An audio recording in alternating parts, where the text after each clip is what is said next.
Air travel has been a fairly routine part of our lives for about 50 years, so we all know about the extensive security that we see at airports, and after 9/11 and numerous bombings, we're pretty aware of the risks that make us need that security in the first place.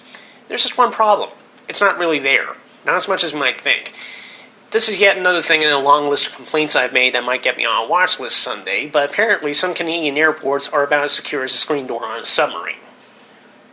Recently, Transport Minister John Baird and Liberal Senator Colin Kenney went undercover through the country's busiest airport, Pearson International in Toronto. They were monitored from a distance by police officers as they repeatedly went through restricted areas, including the tarmac and within reach of several aircraft.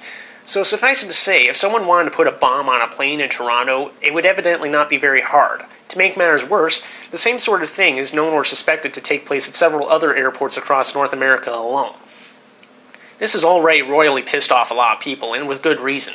Travelers and taxpayers pay through the nose for security measures at these airports, and we put up with tedious things like undoing belt buckles and taking off our shoes because we're led to believe it will prevent another terrorist attack.